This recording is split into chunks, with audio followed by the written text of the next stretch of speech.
ఆ స్కూల్లో admissions full అయ్యాయి. అడ్మిషన్స్ లేవంటున్నారంటే అదేదో పెద్ద కార్పొరేట్ స్కూల్ అనుకుంటే పొరపాటే. అదొక గవర్నమెంట్ స్కూల్. ప్రభుత్వ పాఠశాలంటే అడ్మిషన్లు ఫుల్గా ఉంటాయనుకుంటాం. కానీ ఇన్ని రోజులు ప్రైవేట్ స్కూల్లో చదివిన వారు కూడా ఆ బడికి క్యూ కట్టారు. అవును, మంచిర్యాల జిల్లాలో ఉన్న ఒక ప్రభుత్వ స్కూల్లో పరిస్థితి ఇది. అసలు ఆ స్కూల్లో అడ్మిషన్లు ఎందుకు లేవు? ఆ స్కూల్ స్పెషల్ ఏంటో మా కరెస్పాండెంట్ శ్రీనివాస్ వివరిస్తారు. విద్యార్థులను పాఠశాలల్లో చేర్పించాలంటే నో అడ్మిషన్ అంటే అదేదో ప్రైవేట్ స్కూల్ అని అనుకుంటాం.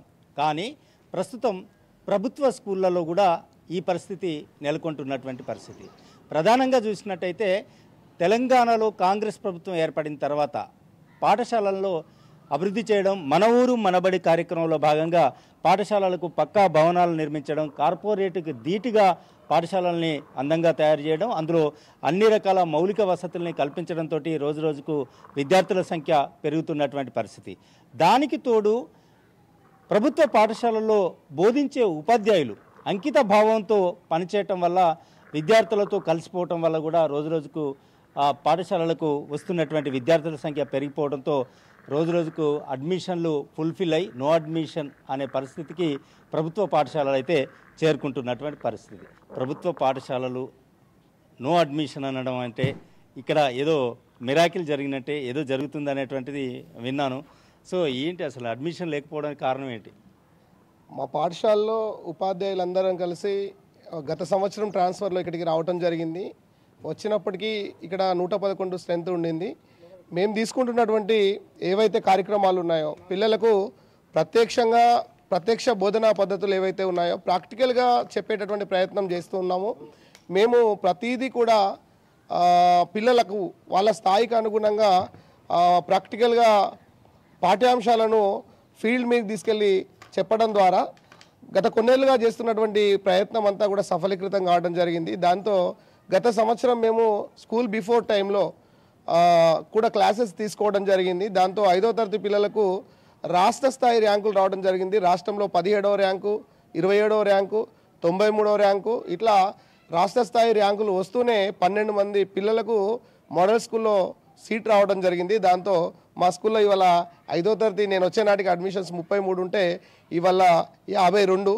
మా క్లాస్ రూమ్ స్థాయికి మించినటువంటి సామర్థ్యంలో ఉన్నాం కాబట్టి 5వ తరగతి నో అడ్మిషన్ బోర్డు పెట్టాల్సినటువంటి పరిస్థితి వచ్చిందండి. పాఠశాలల్లో వారి అబ్బాయిని చేర్పించేందుకు ఓ పేరెంట్ ఇక్కడికి రావడం జరిగింది. వారితో మాట్లాడే ప్రయత్నం కూడా చేద్దాం. ఏమ్మా, మీ అబ్బాయి ఏ క్లాస్ చదువుతున్నాడు?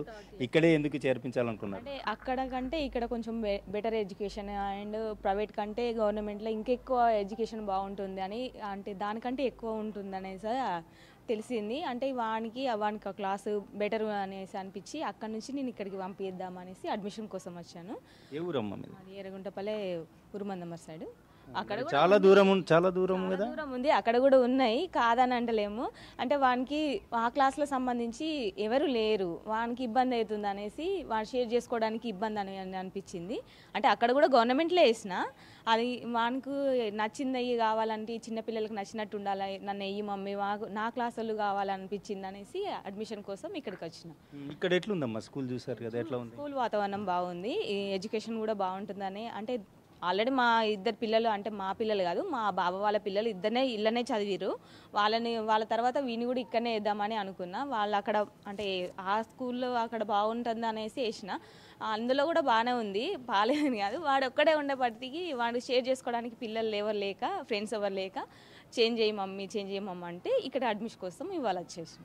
ప్రభుత్వ ఉపాధ్యాయులుగా విద్యార్థులను తీర్చిదిద్దడమే తమ లక్ష్యం అని చెప్పేసి, అదేవిధంగా ఇక్కడ విద్యాబోధన కొనసాగుతుందని చెప్పేసి చెప్తున్నారు ఉపాధ్యాయులు. అయితే దీనికి సంబంధించి ఉపాధ్యాయుల కృషి, విద్యార్థుల ఇంట్రెస్ట్ ఈ రెండూ కలిస్తేనే ఇక్కడ నో అడ్మిషన్ అనే పరిస్థితి నెలకొందని చెప్పేసి అయితే తెలుస్తుంది. ఏదేమైనప్పటికీ ప్రభుత్వ పాఠశాలల్లో ఇలా నో అడ్మిషన్ అనే బోర్డు తగిలించే పరిస్థితి వస్తుంది అంటే నిజంగా ఇది అభినందించదగిన విషయమే.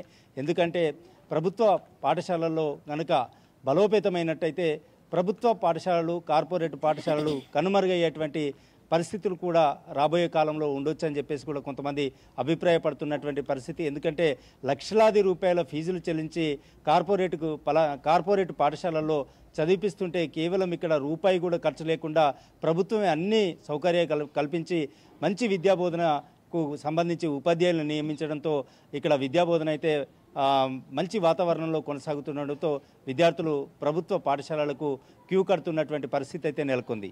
ఇది ఇక్కడి తాజా పరిస్థితి. వీడియో జర్నలిస్ట్ సారాయితో శ్రీనివాస్, మంచిర్యాల జిల్లా నుండి.